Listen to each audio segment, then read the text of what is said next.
Hello, viewers. Welcome to another episode of Jezreel Talks, where we help African diasporans repatriate to the continent with ease. Today, I want to come your way with a very important message.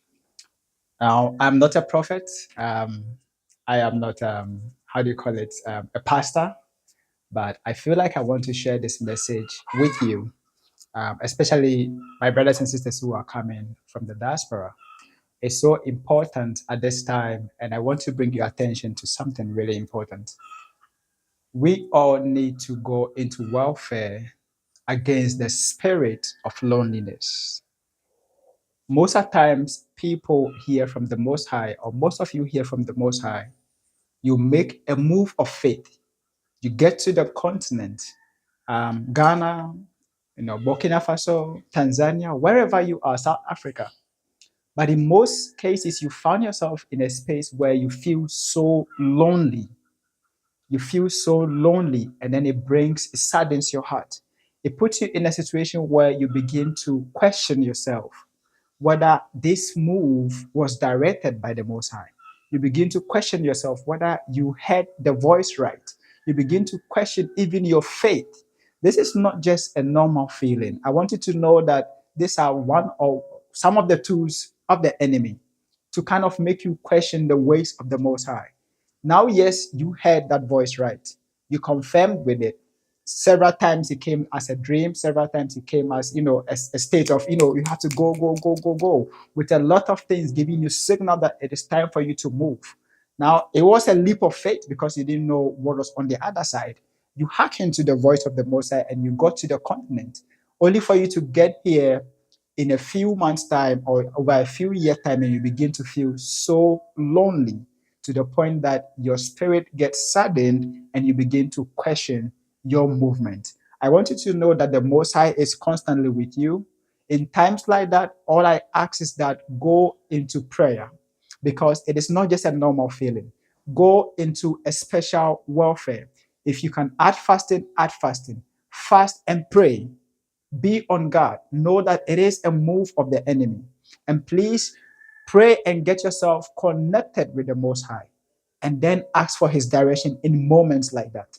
And so, all of you who are hearing me, especially our brothers and sisters from the diaspora who are here on the continent, if you are here in Ghana, if you are here on the continent, wherever you are, please, I want you to know that let's all join hands and go into that moment of warfare and praying against the spirit of loneliness, because it is something that is moving around and it's moving around and it's causing us to question our faith. It's causing you to question your movements. It's causing you to kind of question a whole lot of things, whether you really heard the voice or you didn't hear the voice. And so this is what I want to bring out there.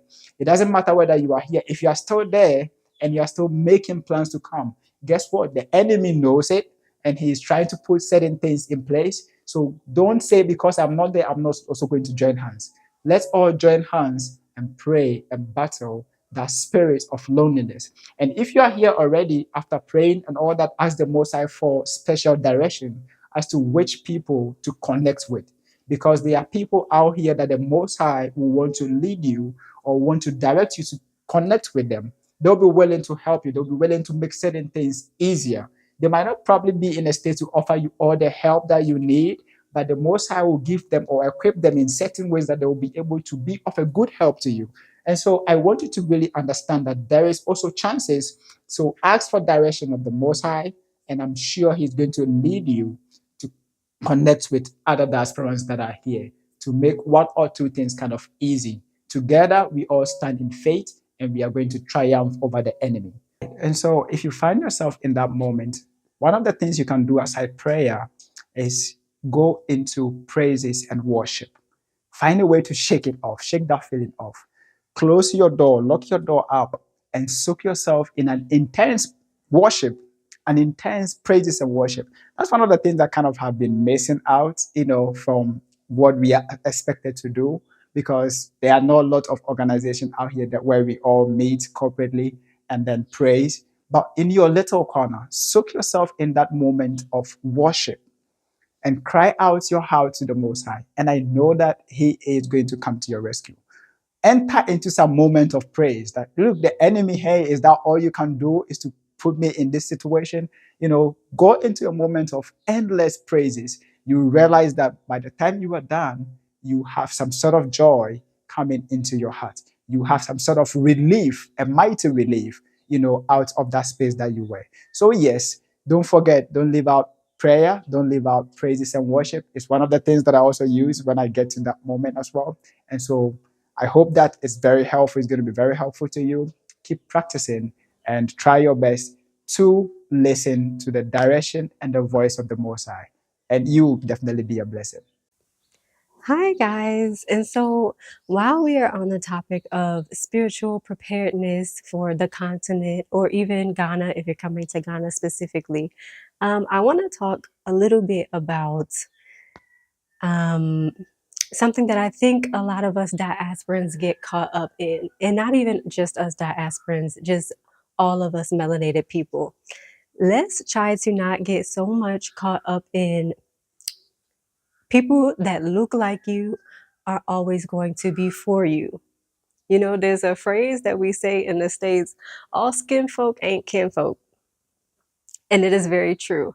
I think that a lot of us get caught up in, like, well, we're us, as long as it's us and not them.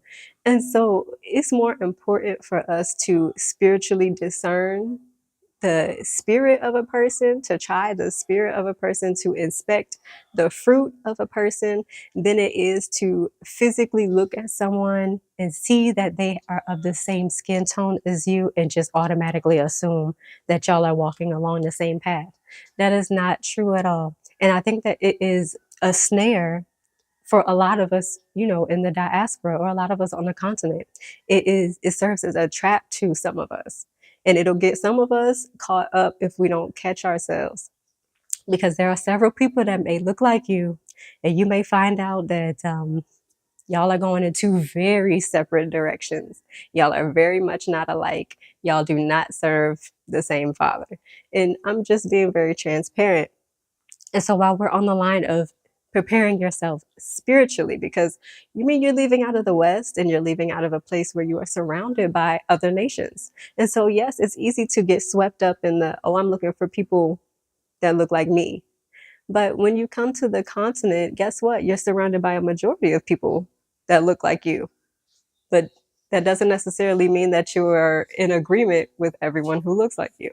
And so let's prepare ourselves spiritually. Let's always try the spirit. Let's always look at the fruit of a person, see what they are leaving behind, see what are they producing? What are people saying about them? I'm not saying to listen to gossip, but just hear what's going on, see what they are producing, test the spirit. And if that takes some time, then it just takes some time. Like, let's not rush into things. Like, it don't have to be a race. It don't have to be like that. Like, the Most High has you on a certain journey, and guess what he has for you is going to be for you, whether it takes you one day or a whole year. And so I think that that's very important for us to do. Definitely try the spirit. Listen, I got my glasses on. Inspect the fruit, inspect it. Till we meet again,